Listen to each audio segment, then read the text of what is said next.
Hello, welcome back. ഈ പായസം എന്നൊക്കെ പറയുമ്പോൾ നമുക്ക് ആദ്യം തന്നെ മനസ്സിൽ വരുന്നത് സേമിയ പായസമാണല്ലോ അല്ലേ. അത് സിമ്പിളായിട്ട് ആർഭാടങ്ങളൊന്നും ഇല്ലാതെ നമുക്ക് ടേസ്റ്റിലൊന്നും ഉണ്ടാക്കി നോക്കിയാലോ. അപ്പോൾ അതിന് വേണ്ടി ഞാനിവിടെ 100 ഗ്രാം സേമിയാണ് എടുത്തിട്ടുള്ളത്. അപ്പോൾ അത് ആദ്യം തന്നെ ഒരു നെയ്യിൽ 1 ടേബിൾ സ്പൂൺ നെയ്യ് ഒഴിച്ചിട്ട് അതിൽ നന്നായി വറുത്തെടുക്കുക. ഇനി വറുത്ത സേമിയനാണ് എടുക്കണമെങ്കിലും അതും കുറച്ച് നേരം അങ്ങനെ ഒന്ന് നെയ്യിൽ വറുത്തെടുക്കുക നല്ലതാണ് കേട്ടോ ടേസ്റ്റിന്. അങ്ങനെ അത് നന്നായി വറുക്കാത്തയാണെങ്കിൽ കളറൊന്ന് ചേഞ്ച് ആവണ വരെ വറുത്തെടുക്കുക. അങ്ങനെ അതൊക്കെ നന്നായി വറുത്തെടുത്തിട്ടുണ്ട് കേട്ടോ. ഇതിലേക്ക് കുറച്ച് വെള്ളം ഒഴിച്ചിട്ട് ഈ സേമിയ നന്നായി വേവിച്ചെടുക്കുക. ഒരു 1/2 കപ്പോളം വെള്ളം ഒഴിച്ചാൽ മതി കേട്ടോ. എന്നിട്ട് ഇത് നന്നായി വേവിച്ചെടുക്കുക. അങ്ങനെ സേമിയൊക്കെ നന്നായി വെന്ത് വരട്ടെ കേട്ടോ. അടച്ച് വെച്ച് വേവിച്ചെടുക്കുക. അങ്ങനെ സേമിയൊക്കെ നന്നായി വെന്ത് വന്നിട്ടുണ്ട്. ഇനി ഇതിലേക്ക് പാലൊഴിച്ച് കൊടുക്കാം.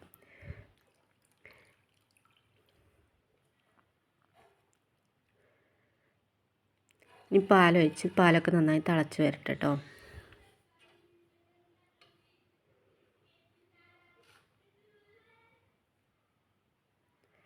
ഇതിലേക്ക് ഫ്ലേവറിന് വേണ്ടിയിട്ട് കുറച്ച് ഏലക്കപ്പൊടിയും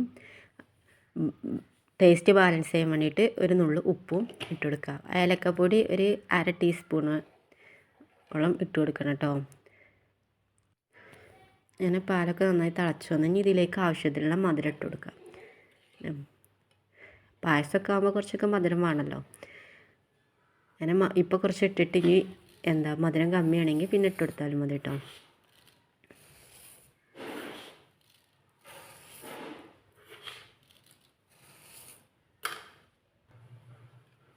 ഇനി നമുക്ക് ഒരു 4 ടേബിൾ സ്പൂണോളം പാൽപ്പൊടി കുറച്ച് വെള്ളത്തിൽ കലക്കിയിട്ട് അതും ഇതിലേക്ക് ചേർത്ത് കൊടുക്കാം.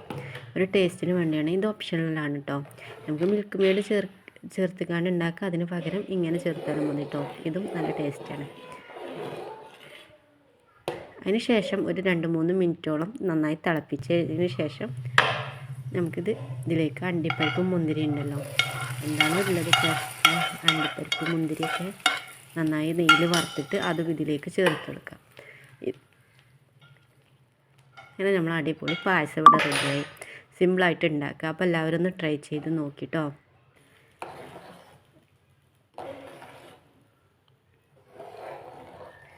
ഇനി ഇതൊന്ന് ചൂടാറുമ്പോൾ ഒന്നുകൂടി കുറുകും കേട്ടോ. ഇനി നന്നായി കുറുകുകയാണെങ്കിൽ കുറച്ച് വെള്ളം വേണമെങ്കിൽ ഒഴിച്ചെടുക്കാം. അങ്ങനെ നമുക്ക് പായസമൊക്കെ സെർവ് ചെയ്യാം. അങ്ങനെ അടിപൊളി പായസം എല്ലാവരും ഒന്ന് ട്രൈ ചെയ്ത് നോക്കുക. വീഡിയോ ഇഷ്ടപ്പെട്ടാൽ ലൈക്ക് ചെയ്യാനും സബ്സ്ക്രൈബ് ചെയ്യാനും മറക്കരുത് കേട്ടോ. ഇനി ഇതുപോലത്തെ വീഡിയോസായിട്ട് വരാം. അപ്പോൾ താങ്ക് യു ഫോർ വാച്ചിങ്.